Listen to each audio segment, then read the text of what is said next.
Hi folks, this is Danny at Bradley James Classics, and today's car is, well, probably one of the nicest 1960s Fords we've had up for sale for quite a while.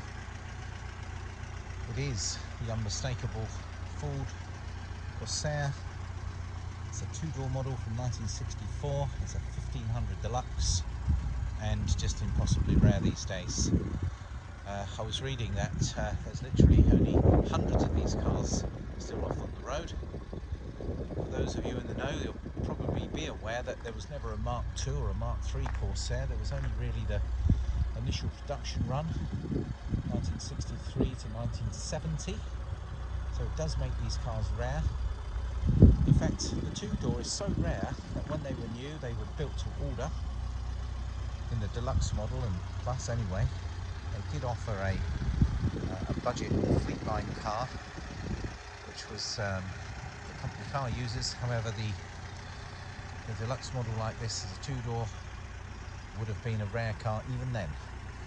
So to see one in this condition, still alive today, bearing its original number plate, which is ESU 400, it is an extremely rare sight. Now, it does run like a dream. There's a little choke on at the moment. I've just driven it up to our yard here in Hampshire, and I gotta tell you, I'm pretty happy about my company car this weekend. The car itself is absolutely beautiful bodywork. The underneath is unbelievable. It's been completely looked after like a, well, like no other Corsair I've ever seen. I've got to tell you, it'd be pretty tough to show you with my camera, but if I were to get a little closer and see if you can see what I'm seeing when I have a little look up underneath here. Exhaust is new, by the way. It's all painted, the suspension's painted, it's undersealed extremely well. If you can see inside here, you can see underneath the car. Sorry, it's a bit noisy. Let's have a look. I don't know how much you can see there. Suspension is painted. It's in exceptionally good condition. And as I look around the bodywork now, well, for starters, that front end, that's very reminiscent of the Ford Thunderbird from the 60s. The design, they called it the jet design. Look at some of these angles. Absolutely lovely. Look at that front end. And the way this bumper comes round and folds back and goes through. For me, it's almost like artwork and a car coming together. I absolutely love this shape. And for me, the two-door does make it very special. And two-door Fords are always the ones to go for if you can stretch to them. And this back, very much like a Ford Mark II console. What do you reckon, guys? I think it is. Those lights are a little bit blue. Huge boot, and this is very American. This concept of putting that down there and sticking your fuel inside, that's brilliant. Not quite wide. I don't know if they've got extra width in their steel rims, and maybe Lotus rims, but actually the Cortina and the Corsair, it was actually from the same team. This is really a reskinned Cortina which has been stretched. It's a longer wheelbase, it's got more comfortable seats, and it's got more space in it. And I think the idea was that the Corsair would be the car that you would probably take on a longer trip than a Cortina, being more comfortable. But it does share the same windscreen, it does share the same side glass. So there's definitely Cortina underpinnings to this car. It was actually replaced in 1970 by the Mark III Cortina, which was considered the new Cortina, the new mid-range Ford, and it replaced the Corsair. This one has a 1500cc Kent engine. So I'll turn the engine off a bit just so you can hear me a bit better. So yeah, 1500cc Kent engine. Now, again, for those in the know, opinions may vary. The V4 engines, which were fitted into the later Corsairs in the guise of a Essex engine, which was a 1700 or 2-litre V4. Popular engines in that they were well loved and discussed, but the truth is they weren't the smoothest of engines in these cars, and therefore they weren't as popular as the Kent engines. Now that's probably up for debate, but certainly my personal opinion of the situation, and that does suit me quite well because I happen to have a 1500 Kent engine in stock, so that has something to do with it perhaps, but seriously it's well considered that the 60 brake horsepower Kent engine was considered a very good choice for the Corsair. And of course it's the same engine that went in the Cortina, and as a 1500 it used to go quite well. There's some lovely design features which are very different. Now this car has a stick change, it's not a column change. This big steering wheel, see it's the same body colour and the centre pad, it looks very American actually. We've got an 8-track player. I don't actually know if it works, but there is an 8-track player, which is handy because I've got a Val Dunicans 8-track down in the office. It's displaying 47,000 miles. We don't know if that's genuine, but by looking at aspects of the interior, just look how good these door cards are, how well preserved these seats are, there is a strong possibility that could be the case. We do have a bit of sun damage across the top of the dashboard here, which is quite common, but the headlining is in really good condition. The seats are in remarkably good condition, as is all the rest of the door cards. I mean, the carpet surely must have been replaced because they're like, well, virtually like new. In fact, look at them there. That's surely had a set of carpets in there. Got some period rubber mats in there, which look great. I haven't got vast amounts of paperwork, but what there is comes with the car. This is an interesting addition. This is a Red-X injection system. You turn this dial, you press that button, and you gave your car a shot of additive straight into the petrol tank. Let's just pull the hood up and look in the engine bay.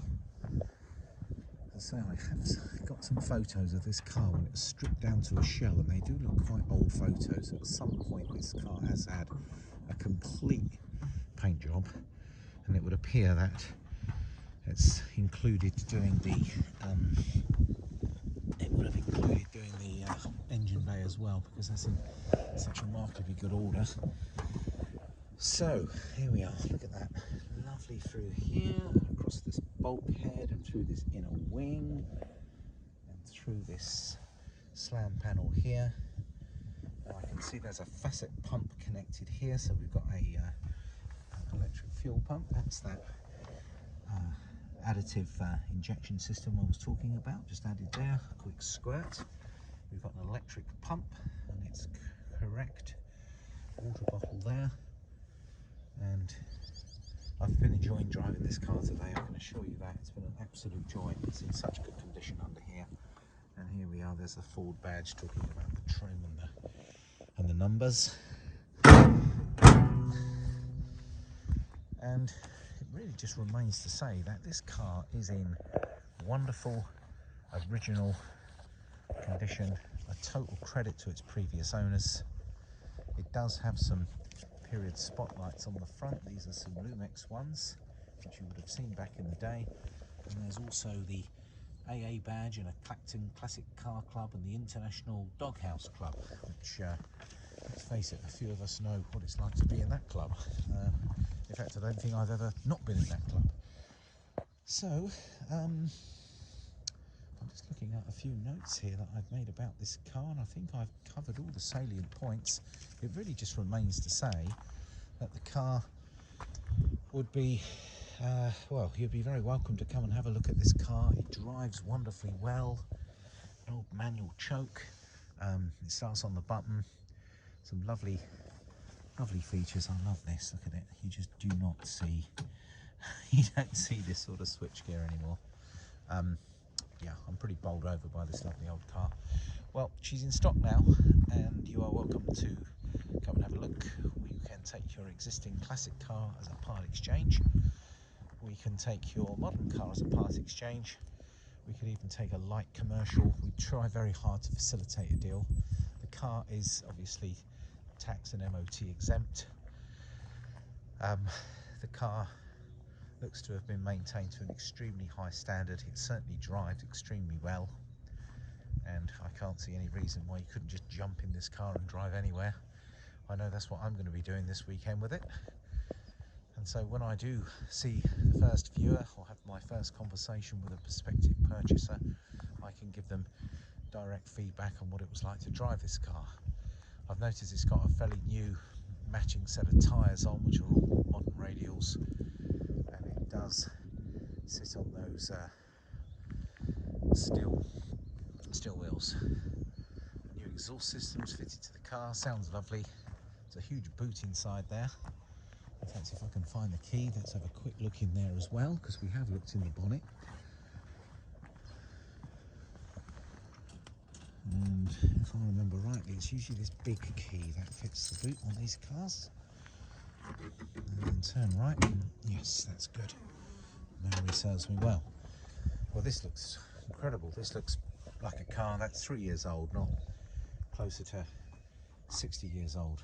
In fact, I can't believe just how good a condition it is in here. There's a unused Michelin spare with an excellent steel. I'm just trying to see if those wheels are any wider on there. I have Lotus steel wheels on, I'm not entirely sure. Look at that underneath there. It's an absolute credit to who's kept this car in this condition. Huge boot. And as I said earlier, if you think of the Cortina and think of this as a stretched body, longer wheelbase, more comfortable seating, enhanced styling, that's pretty much where you are with this car. To see a two-door model. Well, it's a 1500 Deluxe from 1964. The odometer shows 47,000 miles. I've got no reason to disbelieve that, but I'm afraid I can't prove it, so I'm afraid you're going to have to take your own view on that. The car is in exceptionally good condition. It's ready to be enjoyed. I think the rarity of this car will make it a wise future investment. Ford prices have been particularly strong as people have yearned to have a nice simple car that they remember from their youth, or their dad used to own, granddad used to own, or it might have even been a car you used to own back in the day, and you've decided that you want to do a few less miles and have a lot more fun doing those miles. And if that's the case, then I think one of these early Fords would help you. I can't think of too much more to say about the car, other than I think it's very much worth your while coming to have a look. The bodywork is exceptional. I can't see a spot of rust anywhere on this car. As I look down here, it's hard to see, but in certain light, sadly, there was one little parking dent, which I might see if I look down that way. Well, I can't see it at the moment, but it's minor. The paintwork is exceptionally good. I'm very, very enthusiastic about how this car drives. I've just had a lovely 20-minute drive in the countryside, and I've had a lot of thumbs up and a few double takes, because you will not see many Corsairs on the road. As I say, a 1500 two-door Deluxe is a real rare treat. Beautiful chrome work and bright work, by the way. I mean, this front and rear bumper look brand new. It's a real credit to the owner, and I'm delighted to have it here. Well, folks, this is Danny at Bradley James Classic Cars signing out. I hope you've enjoyed spending a bit of time walking around this Ford Consul.